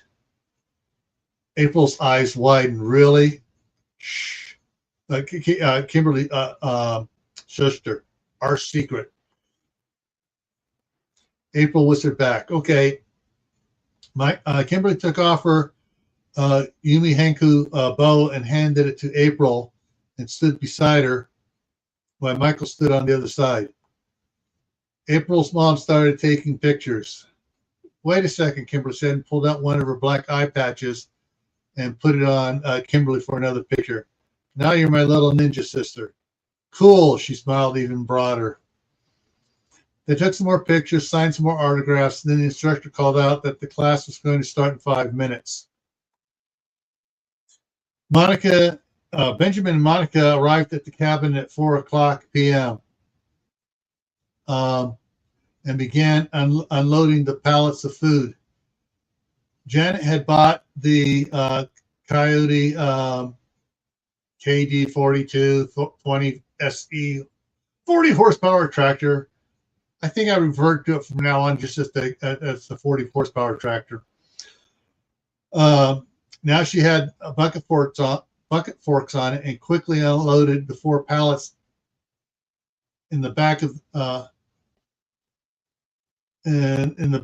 dump trailer, and like there's more than 4 pallets in the back. So I'm just gonna dump, and the 4 in the back. Yeah, okay. The 4 in the unloaded the pallets in the back of the dump trailer, and then the 4 pallets in the back of the Jackson's trailer.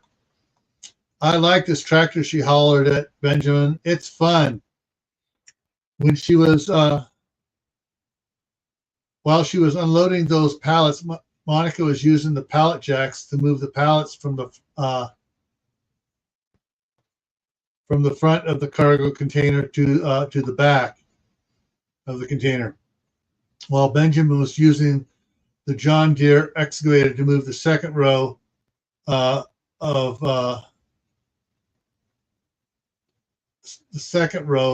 the back of the trailers with the pallet puller and a chain. Soon Janet was driving the tractor into the containers and setting double stacked pallets down as far in as she could, and Monica was just trying to keep up with placing them against the sides. In less than 30 minutes, they had the trailers unloaded, and most of the pallets were in the trailers, and Monica was sweating like she was in a Swedish sauna. Okay, Monica gasped. If I come here again, gasping for air, you have to teach me how to run the tractors. More gasping. I'm not that young anymore. Gasping still, she bent over and rested her hands on her knees. Water, please. After 15 minutes of resting, Benjamin finished moving the pallets in the containers as Janet moved the rest of them to the opening. Monica was finally breathing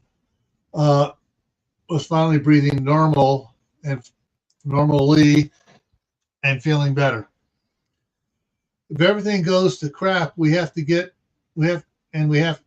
everything goes to crap and we have to go get supplies on pallets, the first thing to get is a pallet jack with an electric lift instead of that hand pumping thing. Yeah, it does kind of belong in a gym. Still, I would hate to have to unload it all by hand. We would have been at it for another 4 hours. Well, if we're going to get back before 10 o'clock tonight, we better get going. Yes, you better, Janet said seriously. I know our kids are stronger than us, but this might be too much of a temptation being alone all day. Text them, ask them how their shooting lessons are going. and to call you when they get a chance. Talk nice to them and don't mention sex or marriage or anything that might make their thoughts go in that direction. Got it, Janet. Then I'll call you. Michael and Kimberly were at Panera Bread for dinner when Janet texted Michael. Well, here's the text, Michael said. You called that one. I guess it means your mom and dad are on their way back here. Kimberly looked at her watch. Looks like 10 o'clock at the earliest before they get back.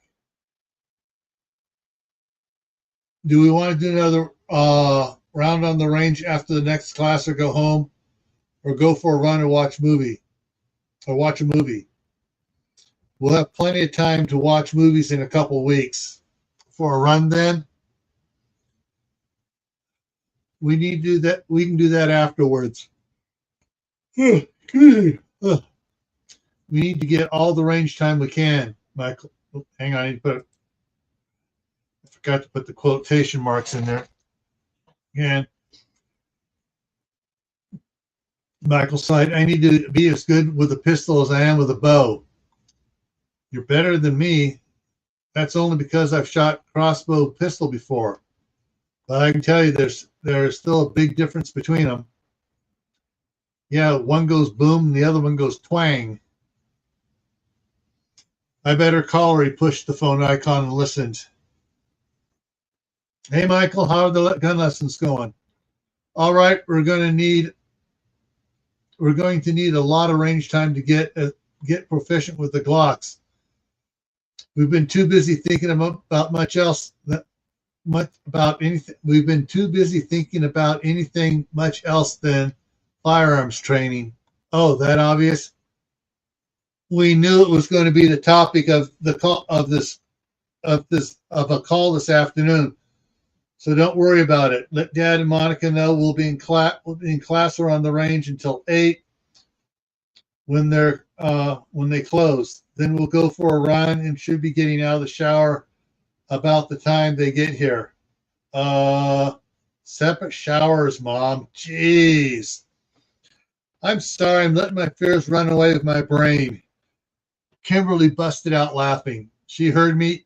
Yes, Mrs. Clark, I can hear you. I'll keep Michael intact for the next 22 months. Then I'll make a husband out of him, not a day sooner. I wish I had your strength, Janet said softer. You do. It's just a little different. You stay there and work hard by yourself. That takes strength I don't know that I have. You have it. Trust me, you have it.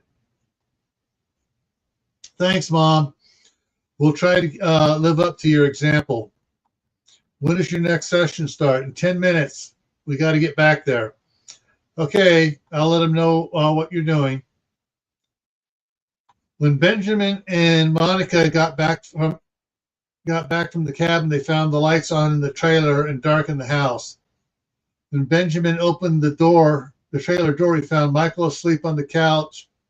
Found Michael asleep sitting up on the couch, and Kimberly curled up next to him with her head in his lap and a blanket over her. Benjamin turned around and snapped his fingers to get Monica's attention as she was walking towards the house. She turned and he waved her over. When Monica stuck her head inside the trailer, she made a little gasp, then realized they fell asleep waiting for them to get back from the cabin.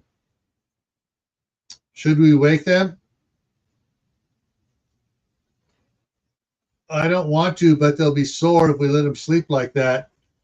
Benjamin nodded. You're right. He reached over and nudged Michael. Michael, wake up. We're back. Huh? What? We're back, and Kimberly needs to go in the house. She can't sleep out here. Oh, right. Michael gently shook Kimberly's shoulder. Hey, super hot, sexy ninja. They're back. Time to go inside. I know. I was just hoping they would just let us stay like this. She grunted and she pushed herself upright. Maybe I should go inside. She grunted more when she stood up. Yes, I definitely need to sleep in a bed.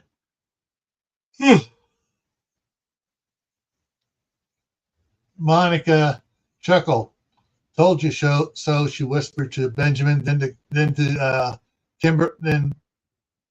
to Kimberly, said,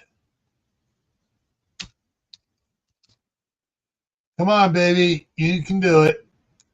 Ow, my leg fell asleep, Kimberly complained. Yeah, just wait until Michael tries to move his after you being asleep on it. Sorry, Kimberly said to Michael as he started. That's okay, it was worth it. Young love, Benjamin said as he moved towards the front bedroom. Ooh, wait a minute. Okay, we got a big gap here. What's going on? How big of a gap? That's why. Okay. Oh, and it's the start of the next chapter. Okay. Okay, so first chapter's done in a little over hour and a half. All right. Saturday, October 3rd. After the morning run, Michael and Kimberly started doing exercises in the backyard. They'd set up some pull-up bars and gymnastic rings and had been at it for about a half an hour when Monica came out the back door, looked at them and shook their head. What? Kimberly asked. Do you two ever stop to relax? If we do, it'll be to have sex. Kimberly sniped. Keep exercising, Monica replied quickly. That's the plan, Michael said, continuing to do his handstand push-ups. Do you want to go for breakfast, Mom? No, we have to use up the Eggo waffles. They don't do so well defrosted most of the day. Any update on when the new owners are supposed to get here? Michael asked, dropping from his handstand. At first, they were going to be here at 11 o'clock, but Susan called me yesterday and they got delayed and won't be here till about 2. It gives you more time to convert your cash to silver and gold, Michael pointed out. If you want, you can get a small gun safe to put it in, and you can keep it in our basement or in the back of our cargo container, Kimberly added. But that's not as safe as the basement. All right, hang on a second. I got to go take care of something. I'll be right back.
All right.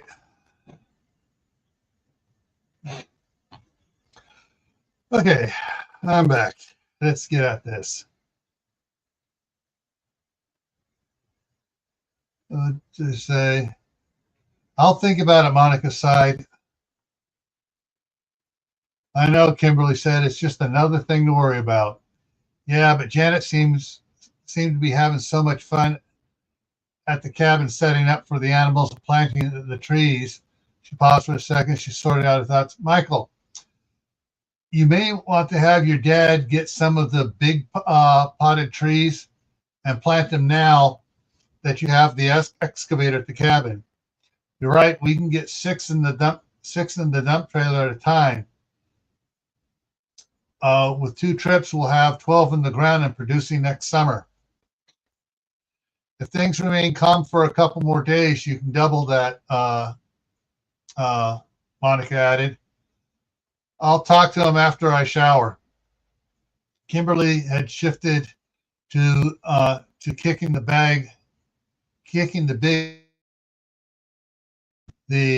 big elm tree. I'll tag mine when you're done. All right, Michael smiled. No, I won't. Hang on, I'm going to put a comment there. No, I won't join you. Not for 22 months. Not for 22 months, Michael fired back. Besides, I was smiling about something else. What? She kicked the bag harder. I'll tell you after you shower. Kimberly shot him a glance and saw him wink at her. Whatever. And she kicked the bag even harder. When Kimberly got out of the shower, Monica served breakfast, and they discussed what they were going to do with the extra time they had until the new owners got there. Well, the trailer's ready to be taken to the cabin. We just need to hook it up to Kimberly's truck. Hook it up to Kimberly's truck. Dad, I checked out an RV park where we can set up there for a couple days for the next couple of weeks for $300. I think we should go there and use it as our city base for the next week while Kimberly and I finish our firearms training. Also, it comes with ENOUG enough space to park the dump trailer and 3 pickups total. How'd you find that? Kimberly's a superstar and with a huge fan base. Michael, Kimberly whined, please.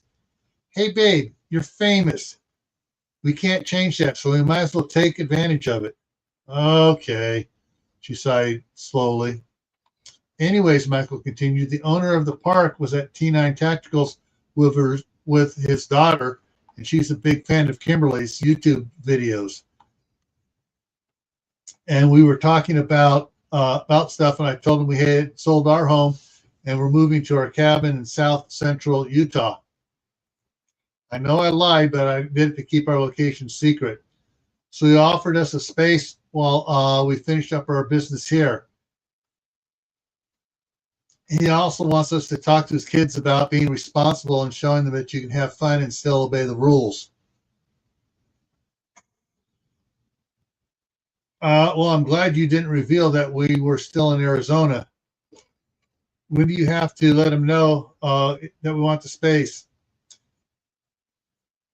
He's bringing his family to the range at noon. Perfect. I'll talk to him then. One more thing, Michael said with trepidation heavy in his voice. I was thinking that Monica and Kimberly could use the second bedroom, and I would sleep on the couch hide-a-bed. We'll talk about that later at the range, Monica interjected quickly. Just then Monica's phone rang. She pulled it out to see who was calling. It's Susan, she said, and answered the call. Hey, Susan, what's up? Really? No, that's not a problem. How much? That sounds fair. Hang on, that needs to be capitalized. That sounds fair. Until next Saturday, if necessary, until next Saturday, if necessary, if things remain calm. All right, I'll talk to you later. Bye. What's up? The buyer wants to postpone arriving until Wednesday and will pay us an extra $20,000 in gold for us to keep watching the place. That helps out a bit. You know, they may want us to stay until Saturday. They won't know for sure until Tuesday. That would work better than the trailer park, Michael observed. I still want to talk to the owner at the range at noon, right? Benjamin confirmed. Yes. Michael, Kimberly spoke urgently. We should get ready to go to class. Michael looked at his watch. You're right. See you at noon. Do you want us to bring you anything? No, the manager's buying us lunch, so Kimberly will spend time with his daughter. You weren't kidding, Benjamin said, shaking his head at his soon-to-be daughter-in-law's celebrity status. After Michael and Kimberly left to go to T9 Tactics,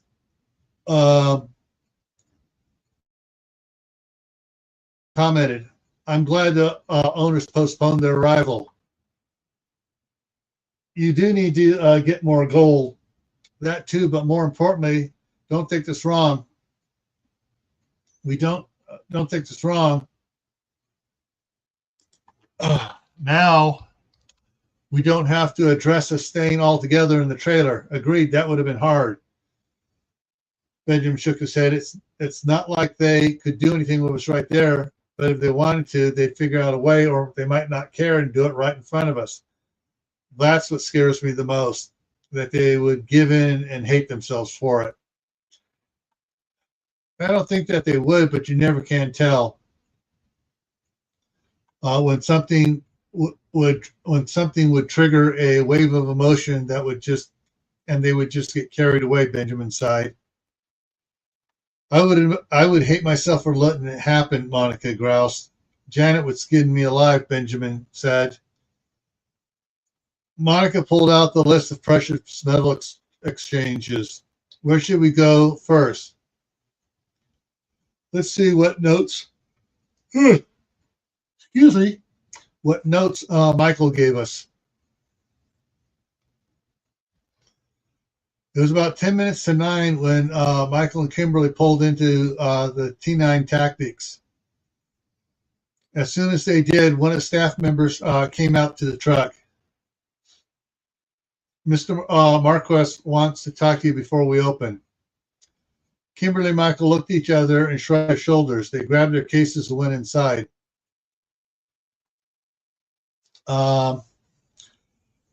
They were barely inside the door when the manager rushed over to them. Hey guys, I have a proposition for you. Shoot, Michael froze at what he said. Sorry, no pun intended. Not a problem, the manager said with excited voice. Would you two do that demonstration you did for the Venture Scouts here on Tuesday evening? I would refund all your class and range fees. Michael looked at Kimberly and she said, "Sure, great." And talk about the choices and about choices and the asteroid too. Of course, fantastic. Do you want us to do tomorrow too? Would you? Sure. If you do it as a girls special, you can email your female students and members and let them know about it. You bet we can. He smiled. Then do it. She smiled back. I'll make it special for the girls. Great. It was 10 minutes to lunch when the instructor released the class from the range. The pistol's rear wall was made of Lexan so that people could watch the shooters without being in the range. When they turned around, Michael was shocked to see the large number of girls and boys staring at them from the other side. Surprise, Michael quipped. Not really. They've been gathering since they've been gathering for the past 20 minutes, Kimberly said as she placed her Glock into the case. Excuse me. Shall we go meet our adoring fans? Your fans? Well, there are some boys there too. There's some are here to see me, just as some of the girls are here to see you, Super Archer. She smiled devilishly at him. Someone posted something about you posting every competition you were in for the last 3 years. The hits on the videos of you at the archery competitions have soared since yesterday after lunch. I think some of that has to do with the number of boys here. Do you have anything to do with that? Not directly. I just mentioned to April she might Google you and Google you shooting archery. Thanks. He rolled his eyes once. I was just trying to share the attention, she said innocently, but still had the devilish smile.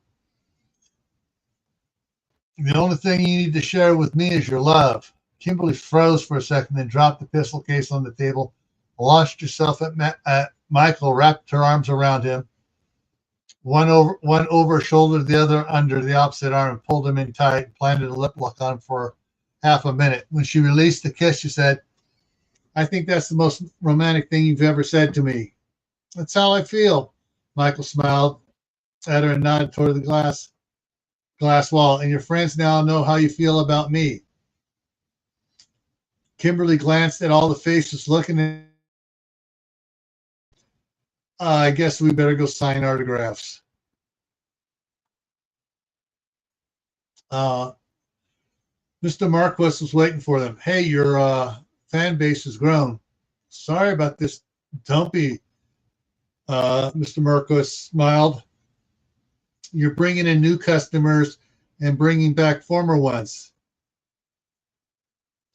I have a special fan of yours waiting to have lunch with you after you greet these fans. You sure you want to wake? It's fine. She's watching you from my office and can hear everything you say if you use our PA system. He handed them each a wireless throat microphones. Well, I better change first, Kimberly said as she made her way towards the women's restroom. One of the female employees was waiting by the door with Kimberly's bow case. Thanks, Amy. Sure thing. She smiled at Kimberly. See you in class after lunch. Okay. Amy stepped in front of the door to block a couple of girls that were heading after Kimberly. Sorry, girls. You'll have to wait a minute. In the restroom, Kimberly unzipped the front of her dark gray coverall she had on. She was wearing her ninja outfit underneath. She put on the throat mic and tucked the transmitter into one of the hidden pockets she would usually be keeping throwing stars in. Then she took off her special sunglasses and placed them in the bow case and took out the pink heart-shaped eye patch that Michael had gotten for her and put it on. He told her that he had her mother order from the same place she gets her black eye patches from.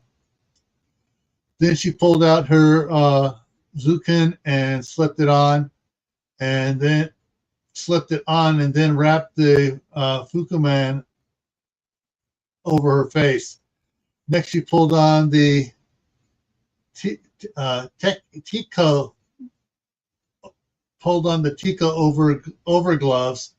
Fully dressed now, she took out her Yumi Hanku bow. I hate trying to pronounce Japanese words sometimes. And slipped it over her head and shoulder. She folded the coveralls and placed it in the bow case and closed it. When she left the restroom, she handed the case to Amy. Thank you again. Amy just smiled and nodded. Michael and Mr. Marquis had moved everyone to the open area near the front of the facility. Michael was answering questions about both of them. And their disciplines. I'm only as good as I am because of my adoptive parents. As foster parents, they were not allowed to have firearms in their homes, but they could have archery equipment. They used it to teach us patience and the need to practice whatever we wanted to be good at. Then in the Boy Scouts, I earned the archery merit badge my first summer at my first summer camp, and then came back the next year as an archery merit badge counselor. Sorry. Oh man. It's, I don't know why all of a sudden the sleep is hitting me. All right. I'm not exactly sure how Kimberly got into martial arts, but I do know her father would bring her to the archery competitions we were in. He even told her to go talk to me when he saw her staring at me several years ago. She didn't do it. She didn't want to leave him there while she tried to get me to ask her out. She was very devoted to him. He died later that year, saving a platoon in the Middle East. Kimberly would shoot historical bows at competitions. At our last competition, the officials would not allow those shooting historical bows in the final bout. So we never found out who would have won. Between the two of us, I think I would have let her win, but don't tell her that. A lot of those in the crowd laughed. Kimberly turned on her throat mic. Too late, my love, you just did. Gasps and snickers and ahs and laughters came from the crowd. Michael's head snapped towards the restroom to see Kimberly walking in his direction. Hi, babe. More chuckles. Hi, my super scout. Kimberly's smile was hidden by her fukuman. But her bounce told Michael that she thought his blunder was funny. Kimberly stopped in front of Mr. Marquest and bowed to turned and went to Michael. She took his hand in hers and turned to the crowd. I have a question for all of you. I need you to be honest in your response. Who came primarily to see Michael? Raise your hand. And about 15 girls and 8 boys raised their hands. Told you so, she said to Michael, then to the crowd. Michael and I were bantering about how many were here to see me or him. I mean, if that's not supposed to have a quote in front of it, fix that one. Boom. Michael jumped in. Now, how many are here to see Kimberly, or should I say, the real life Juby Chan, the ninja girl? Most of the crowd raised their hands. Ha! Michael exclaimed. You are more famous. Kimberly bowed her head and shook it side to side. Then she asked, and who's here to see both of us? About half the crowd raised their hands. It appears we have some double dippers, Michael said. Thank you for helping keep us confused, Kimberly said, and the crowd laughed. Now we'll take some questions. A lot of hands flew up, waving to be chosen, but Kimberly spotted the hand of a lone boy off to the side. You in the green ball cap, she said, pointing to him. Please give us your name, age, and then your question. Shocked at actually being picked, the boy coughed to clear his throat. I'm George. I'm 16. Is there a chance that any one of us guys could get a date with you? No, Kimberly said, but quickly, but gently. I will not cheat on my fiance. So you are engaged? George asked quickly. Yes, we are. We're getting married. She looked at Michael, and together they finished 22 months. April was in the crowd and spoke without being picked. Hey, Kimberly. Yes, April. I've seen you and Michael kissing a lot. Have you, done? April, Michael spoke up. Thank you for trying to ask that question. No, we haven't. We're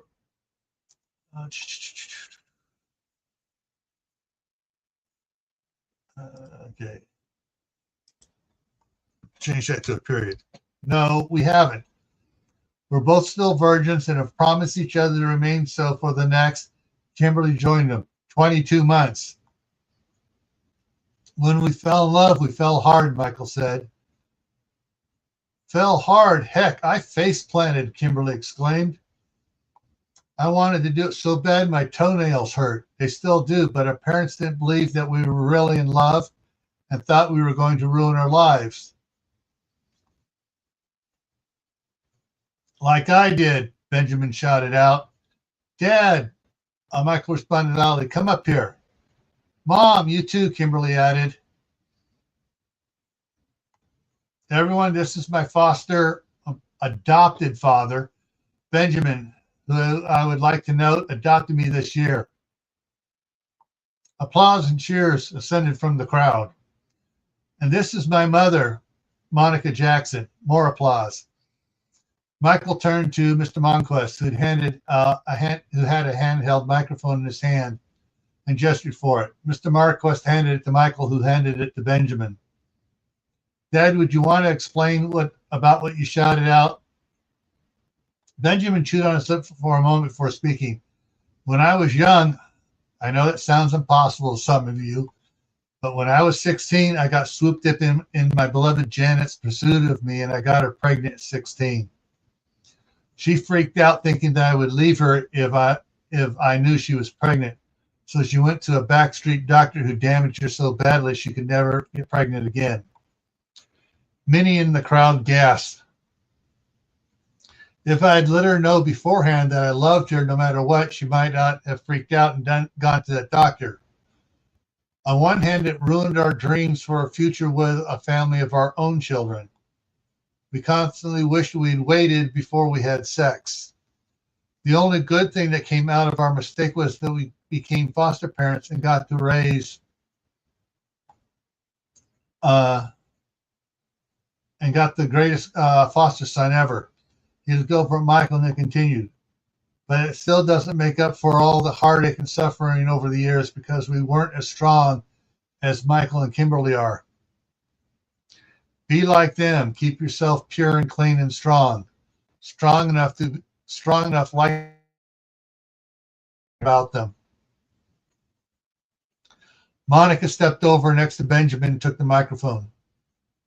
I'm very proud of my daughter and her fiancé. They're much stronger than I was when I was dating James. Heck, they are stronger than James, and that's saying something. Michael interrupted. James was Kimberly's father, Major James Jackson, United States Marine Corps, 4th Forcon. He was awarded the Bronze Star prior to his death and the Medal of Honor afterwards. Several in the crowd gasped. Monica choked back her emotions and looked at the ceiling for several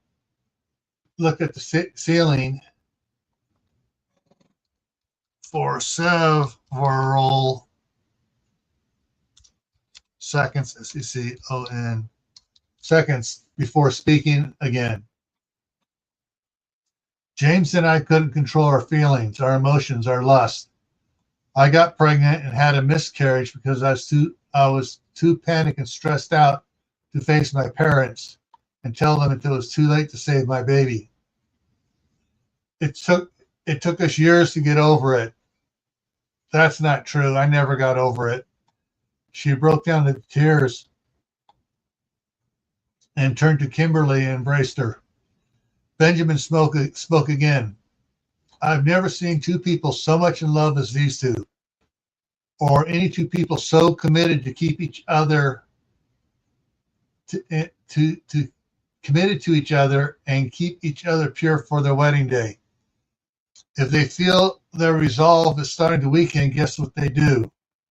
They go for a 10 to 15 mile run with weighted packs and then do an hour of exercises. That's their commitments to each other. That's their commitment to their crafts. Michael spoke again. I know this conversation isn't what most of you wanted to hear, but Kimberly are hoping that someone was going to ask that personal question. Thank you, April, for asking it. We want you, he looked around the room, our fellow teenagers to know you're not weird if you're still a virgin. You're special, and don't lower your standards. Stay strong and pure. Kimberly added, if you're intimately active, you can stop and promise yourself not to do it again until you're married.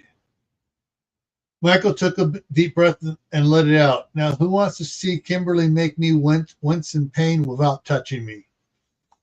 Oh, by the way, she does this. By the way, she'll make most of you wince in pain too.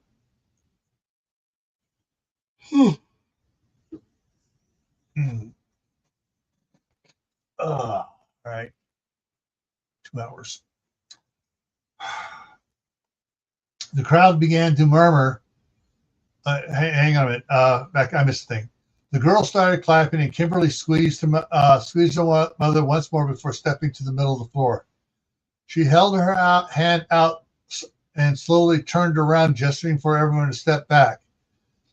I need to warm up first. She did some stretching katas and then got ready to do her now famous backflip when someone pushed her way through the crowd and stepped into the opening. She looked at him and smiled as he bowed to her and took a stance opposite her. The crowd began to murmur, so Michael spoke quickly. This is Jason. He's the second Dan black belt in karate. Arms and legs, please. Just loud enough for Kimberly to hear. The chest is still sore. They sparred for a couple of minutes, throwing punches and kicks that never connected, but were fast and impressive. Kimberly suddenly moved fast in, grabbed Jason's neck firm but gently, and brought a fast punch to his midsection and stopped just before contact. Point? 2 points, Jason said with a smile, stepped back and bowed. Master, he said loudly. Grasshopper, she replied with a bow and friendly smile. She took a step back and launched herself into a double backflip and landed in full splits with her right fist against her left palm. Groans came from many in the crowd. She smiled and winked at Jason. He bowed again. Then she made the snake-like movements with her hands and arms and brought her hands down to her waist in fists, palms up, and using only the muscles in her legs. She stood by pulling them together. The girls went wild with applause and cheers. Michael spoke. She does that 5 times every morning, and I hurt every time she does. The women groaned and the guys crossed their legs. For the next 15 minutes, Kimberly and Michael signed many autographs and answered questions as they did so. When they were done signing autographs and headed towards the manager's office, April came up to them with a boy in tow. Kimberly? Yes, April. Then she noticed the panic on April's face. What's wrong? We need your help. With what? April swallowed hard. The boy looked like he was about ready to bolt away. She choked up and started tearing up. Kimberly realized something was very wrong and took both of them by the hand and pulled them with her into an empty classroom. Let's talk in here. All right. Kimberly had April sit at one end of the table and the boy sit at the corner next to her. Kimberly sat on the other side of April, opposite boy. With Michael beside her. Now, we won't judge you. We will try to help you both. She patted April's hand. Man, I don't know why I'm just yawning so much. What has you upset? Peter and I have been having sex, and I think I may be pregnant. I don't know what to say, Kimberly said in a panic now herself. I'm not judging, just just trying to get information. How old are you two? Michael asked. 16 last month, April said. 16 last week. Peter said, I am not going to be able to keep going here much longer. All right, I'm going to wrap it up right here at this with this one here, and I think our parents might be able to offer better advice. Now I'm dumb in this, so why do you think you're pregnant? Hang on. M-I-C. Michael asked. There we go. I'm going to highlight this with yellow so I know where I ended at. All right. And we'll pick up here tomorrow morning.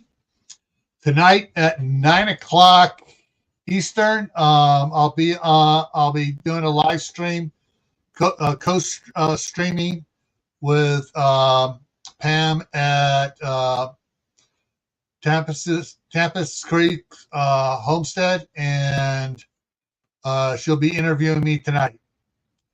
All right, everyone.